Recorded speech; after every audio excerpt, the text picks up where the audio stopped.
Hello welcome dear students आज के इस वीडियो में डिस्कस करने वाले हैं 12th के बाद नीट की तैयारी कैसे करना चाहिए। बच्चों, नीट की तैयारी करने के बाद काफ़ी बच्चे होते हैं जिनका सिलेक्शन नहीं होता है। उसके पीछे के क्या कारण होते हैं, क्यों सिलेक्शन नहीं होता है, क्या पढ़ने में गलतियां होती हैं। तो बच्चों, सारे पॉइंट्स इस वीडियो में मैं आपके साथ डिस्कस करूंगा और कुछ ये आपके सामने बिल्कुल रियलिटी पर बेस्ड जो पॉइंट है वो हम आपके साथ डिस्कस करेंगे। तो बच्चों, इस वीडियो को आप पूरा जरूर देखें क्योंकि ये वीडियो आपके लिए बहुत ही ज़्यादा इंपॉर्टेंट होने वाला है। तो चलिए हम इस वीडियो में सारे पॉइंट को डिस्कस करते हैं। तो बच्चों, जब भी आप देखिए नीट की तैयारी के लिए जाते हैं तो सबसे बड़ा जो प्रश्न होता है आपके सामने वो होता है कोचिंग इंस्टीट्यूट की। कैसा कोचिंग इंस्टीट्यूट हो, कहाँ पढ़े कहाँ ना पढ़े, कैसे क्या करना चाहिए। तो बच्चों, सबसे पहले तो मैं आपसे ये कहूँगा, अगर आप इंस्टीट्यूट के लिए परेशान हैं तो आप जो भी बेस्ट इंस्टीट्यूट है इंडिया में वहाँ पर आप जरूर ज्वाइन करें, जिससे कि आपके दिमाग में ये ना रहे कि हम अगर अच्छे इंस्टीट्यूट में होते तो हम अच्छा कर ले जाते। इसके लिए देखिए आप क्या कर सकते हैं। आपको पता है कि आप अपने शहर में कोचिंग इंस्टीट्यूट ज्वाइन कर सकते हैं, आप कोटा में जाके ज्वाइन कर सकते हैं, आप दिल्ली में जाके ज्वाइन कर सकते हैं। और गाइस, आपको पता होगा कि ज़्यादातर लोग कहते हैं कि भाई कोटा में जो पढ़ाई है वो काफ़ी अच्छी होती है। वो एक वास्तविकता है क्योंकि कोटा में जो सिलेक्शंस होते हैं वो ज़्यादा होते हैं। अगर आपसे हम बात करें नीट एग्जाम की, तो देखिए नीट एग्जाम में एक बात आप हमेशा ध्यान रखना, कोचिंग इंपॉर्टेंट है, कोचिंग इंपॉर्टेंट है, बट कोचिंग से कई गुना इंपॉर्टेंट है योर प्रैक्टिस। मतलब जो आपकी सेल्फ स्टडी है वो कोचिंग से भी ज़्यादा इंपॉर्टेंट है। देखिए कोचिंग क्या होता है, एक बॉर्नवीटा की तरह होता है। कोचिंग एक आपके बॉर्नवीटा की तरह होता है, लेकिन सेल्फ स्टडी आपके खाने की तरह होता है। बॉर्नवीटा से पीने से आपका स्वास्थ्य पूरी तरीके से अच्छा नहीं रह सकता है, आपकी जो मसल्स वगैरह वो स्ट्रॉन्ग बहुत अच्छे से नहीं रह सकती हैं। लेकिन अगर खाना खाओगे तो पूरी बॉडी आपकी क्या परफेक्ट रहेगी। तो सेम उसी तरीके से कोचिंग आपको सिर्फ गाइड करेगा, समझाएगा, लेकिन उसके बाद जो सेल्फ स्टडी है ये आपको सक्सेस दिलाएगा। तो एक बात अच्छे से आप ये समझ लो, नीट एग्जाम में अगर अच्छा स्कोर करना है तो सेल्फ स्टडी पर फोकस करना पड़ेगा और अच्छे से पढ़ना पड़ेगा। अगर आप ये सोचते हैं बिना पढ़े सब कुछ हो जाएगा, नहीं होने वाला है। एक बात ध्यान रखना, कौन सा एग्जाम दे रहे हो, नीट का एग्जाम दे रहे हो, क्या बनना चाहते हो, डॉक्टर बनना चाहते हो। अगर डॉक्टर बनना चाहते हो तो भैया कितने लोग डॉक्टर बनते हैं साल भर में, ये आप सोचो, गूगल पे सर्च करो, देखो। और अगर आप ऐसे एग्जाम की तैयारी कर रहे हो तो उसके लिए मेहनत भी तो करना पड़ेगा। तो बच्चों ध्यान रखें, कोचिंग सबसे बेस्ट चुने और जो आपका बजट हो कोचिंग के लिए उसको अगर आप बढ़ा सकते हैं तो बढ़ाने का पूरा प्रयास कीजिए, क्योंकि लाइफ में जो हमारी ये अपॉर्चुनिटी होती है, जो ये मौका होता है वो सिर्फ एक बार आता है। और करियर में जहां आप जैसे चले गए फिर वैसे ही आपका करियर क्या बनता जाता है। तो इसलिए अपने करियर के साथ कोई भी समझौता ना करें। अब बच्चों देखिए कुछ इंपॉर्टेंट चीज जो आपको ध्यान रखना है। देखिए जब भी आप किसी कोचिंग में जाएंगे तो आपकी जो एक्सपेक्टेशन होगी वो तो होगा भाई हमको डॉक्टर बनना है, लेकिन रियलिटी की अगर हम बात करें तो कितने लोग डॉक्टर बनते हैं। तो एक बात ध्यान रखो, एक्सपेक्टेशन तो हमारी नीट है, एक्सपेक्टेशन तो हमारी नीट है, क्या ये एक्सपेक्टेशन को रियलिटी में कन्वर्ट कर पाएंगे, क्या वास्तव में डॉक्टर बन पाएंगे, ये कैसे होगा। सिंपल सी बात है, पढ़ाई करने से होगा। देखो जो भी बच्चा होशियार होता है वो पढ़ाई करके होता है, कोई जन्मजात विद्वान पैदा नहीं होता है। उसको यहाँ आके पढ़ना पड़ता है, मेहनत करनी पड़ती है। हो सकता है आपने पहले मेहनत ना की हो, बट आज आपके पास समय कि आप आज मेहनत कर सकते हो। अगर आज मेहनत करोगे तो ये जो नीट का जो लक्ष्य आपने रखा है इससे आप डॉक्टर जो रियलिटी है उसमें कन्वर्ट हो सकते हो। अदरवाइज उम्मीद तो सभी करते हैं कि भैया मैं डॉक्टर बन जाऊं, बनते कितने हैं। तो एक बात आप ध्यान रखना, एक्सपेक्टेशन किसी चीज़ की करना, उसको रियलिटी में कन्वर्ट कर देना, ये जो टास्क पूरा करता है उसको दुनिया सलाम करती है। तो ध्यान रखना, एक्सपेक्टेशन आपने बनाया है नीट, तो उसको रियलिटी में कन्वर्ट करने के लिए जितना मेहनत लगे मेहनत करना है, करना है और करना है। कुछ इंपॉर्टेंट चीज़ें मैं आपको बताऊंगा, इस वीडियो पूरा देखते रहो। अब देखो, काफ़ी बच्चे क्या करते हैं, कोचिंग करते हैं।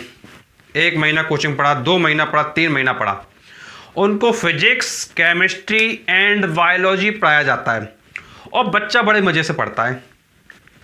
पहले महीने नया नया गया होता है बच्चा, तो उसको पढ़ने में काफ़ी इंटरेस्ट आता है, क्योंकि उसमें जोश होता है, भैया सब कुछ निकाल डालूंगा बिल्कुल। फिर उसके बाद दूसरा महीना बीतता है तो भी जोश रहता है, तीसरा महीना बीतता है फिर भी जोश रहता है। लेकिन जैसे ही 6 महीने बीतते हैं तो दिमाग थोड़ा डगमगाता है। क्यों डगमगाता है? जिनकी प्रिपरेशन अच्छी है वो तो बड़ा मज़े में होते हैं, लेकिन जिनकी प्रिपरेशन वीक होती है, दिमाग की जो स्थिरता है वो जाने लगती है और उनका जो एम है वो डॉक्टर की तरफ से क्या भटकने लगता है। वो सोचते हैं कि भैया 12th के बाद की बात है तो कर ही लेंगे, इस अटेम्प्ट में, नहीं तो नेक्स्ट अटेम्प्ट में कर लेंगे। जब बात ये आ जाती है कि नेक्स्ट अटेम्प्ट में कर लेंगे, जैसे ही आपके दिमाग में आया कि हम जो है ये काम नेक्स्ट अटेम्प्ट में कर लेंगे, तो दिमाग ने कह दिया भैया मेहनत करना क्या कर दे, बंद कर दे। दिमाग ने तुरंत ही कहा मेहनत करना बंद कर दे, और जैसे ही मेहनत करना बंद किया फिर ऑब्वियस सी बात है कि आप पीछे की तरफ जाने लगे। देखो, भले ही 6 महीने बाद अगर आपको लगता है कि भैया सिलेक्शन के कम चांसेस हैं, बट एक बात आप ये ध्यान रखो, 6 महीने और बचे हैं पढ़ाई के लिए। अरे उन 6 महीनों में बहुत कुछ कर सकते हो। जो चीज़ें आप पहले नहीं पढ़ाए उसको अब तो पढ़ लो। सिर्फ नेगेटिव थॉट अगर माइंड में लेके आओगे, अरे 6 महीने निकल गए अब क्या हो पाएगा, अरे ये तो ध्यान रखो कि 6 महीने सिर्फ निकले हैं, लेकिन 6 महीने और हैं अभी मेरे पास, तो उन 6 महीने में पढ़ाई करूँगा। बच्चों, जो एक माइंडसेट होता है वो सबसे ज़्यादा इंपॉर्टेंट होता है। अगर आपने माइंड में बसा लिया नहीं निकलेगा एग्ज़ाम, फिर दुनिया की कोई ताकत आपका एग्ज़ाम निकाल नहीं सकती। तो इसलिए मैंने कहा ना, अपना जो ये एम है डॉक्टर बनने वाला, ध्यान रखें। ध्यान रखना, मैंने बोला है एक्सपेक्टेशन वर्सेस रियलिटी। उम्मीद सभी करते हैं डॉक्टर बनेंगे, लेकिन बनते कितने हैं ये आपको नहीं पता है तो गूगल में करके देख लेना। कुछ आपकी भी रिस्पॉन्सिबिलिटी है, बिकॉज डॉक्टर बनना कौन चाहता है? आप चाहते हो डॉक्टर बनना, इसीलिए आप इस वीडियो को देख रहे हो। तो कम से कम रियलिटी के बेसिस पर जियो, ये नहीं कि अंधकार में जिए जा रहे हो। बहुत अच्छी चीज़ें मैं आपको बताऊंगा, वीडियो पूरा देखते रहो। देखो, नेक्स्ट है आफ्टर 8 मंथ ऑफ कोचिंग।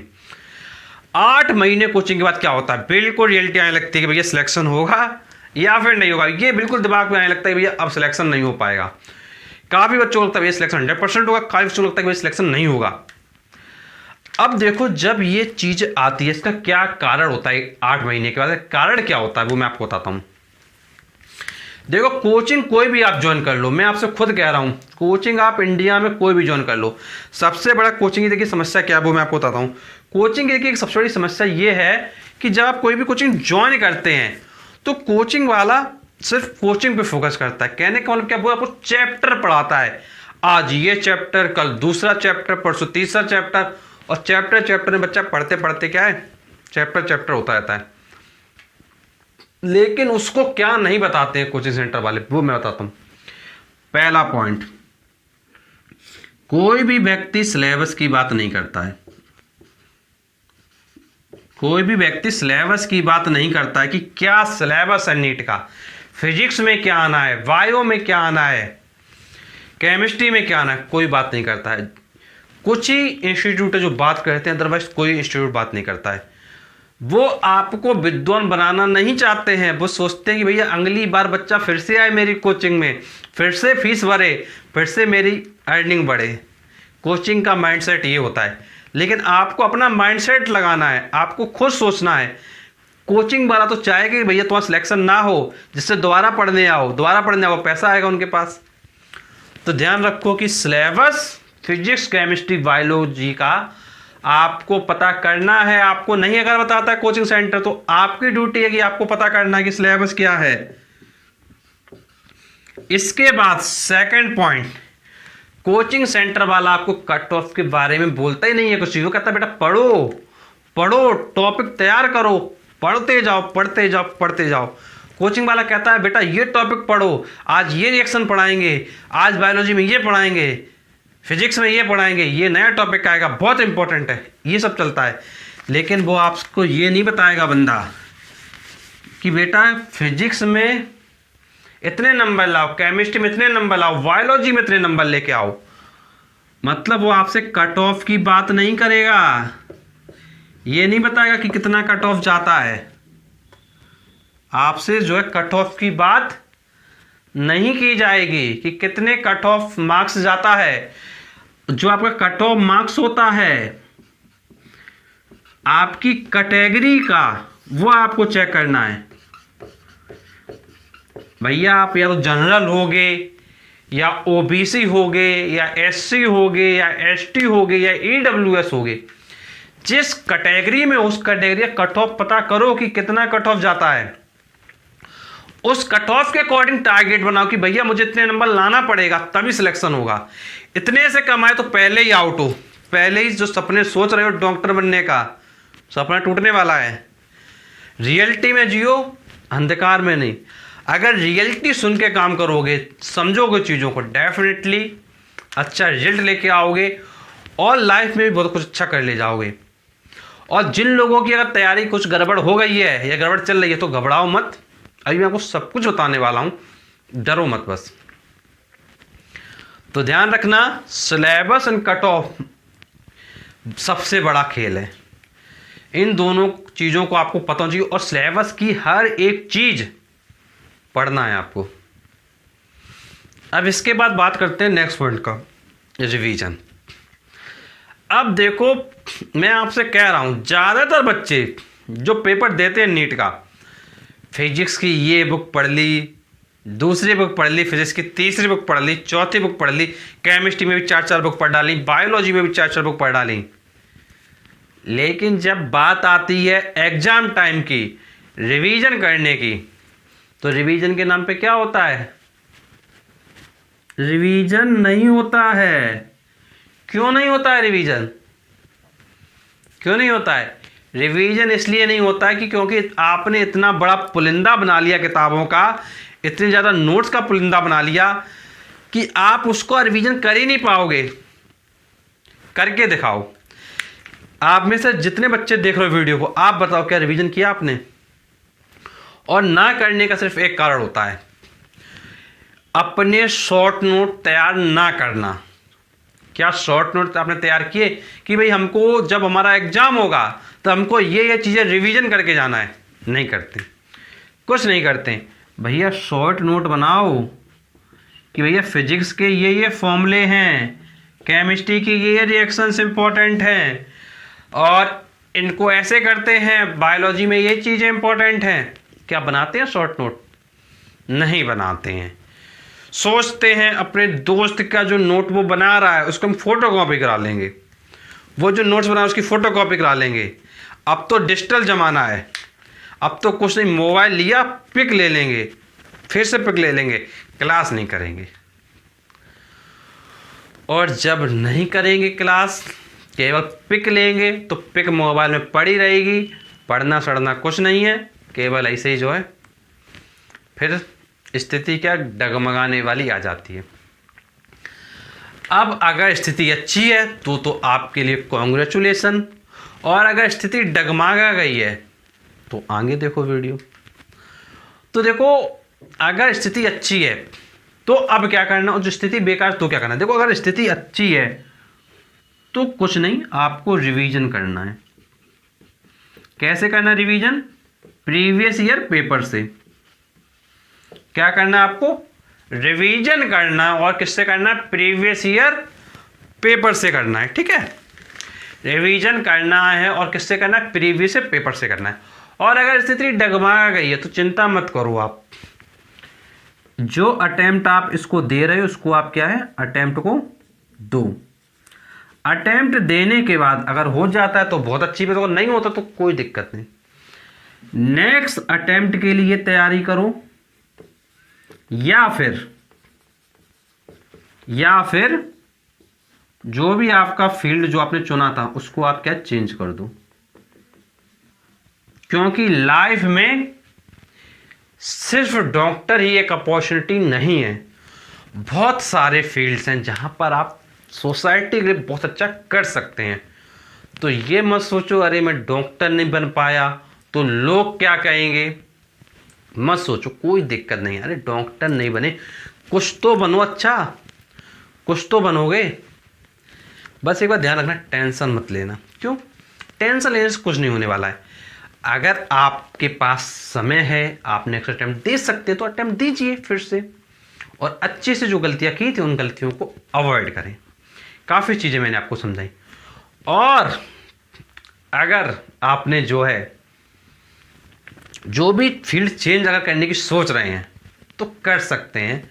और फील्ड चुनते समय एक बार ध्यान रखिएगा कि अगर नेक्स्ट फील्ड में आप आ रहे हो तो नेक्स्ट फील्ड में दिल लगा के सारी चीज़ें समझकर फिर तैयारी शुरू करना। क्योंकि जब कोई बच्चा अच्छे से सारी चीज़ों को समझ लेता है तो डेफिनेटली वो उस फील्ड में क्या सक्सेस पा ले जाता है। और जब चीज़ें समझ में नहीं आती हैं, कुछ चीज़ें डिस्टर्ब करती हैं, तो फिर वहाँ पे क्या फेलियर मिलता है। तो फेलियर मिले या सक्सेस मिले कोई दिक्कत की बात नहीं है आपका नीट एग्ज़ाम में, बट आगे आपको कुछ ना कुछ अच्छा बेहतर करना है। कोई प्रॉब्लम है, कुछ आप पूछना चाहते हैं, नीचे कमेंट से कमेंट करके पूछ सकते हैं। और बच्चों, हमारा ये वीडियो आप प्लीज़ शेयर कीजिएगा उन बच्चों तक जो नीट की तैयारी करते हैं, उन तक पहुंचाइए वीडियो को।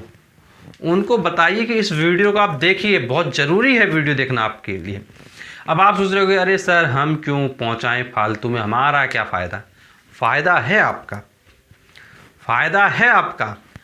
जब आप अपने एक ऐसे फ्रेंड को ये वीडियो पहुंचाओगे जो फंसा हुआ है एग्ज़ाम के चक्कर में, तो वो बच्चा क्या सोचेगा, अरे ये मेरा फ्रेंड बहुत अच्छा है, मुझको इतना अच्छा इसने वीडियो दिखाया, तो ये ज़रूर सोचेगा।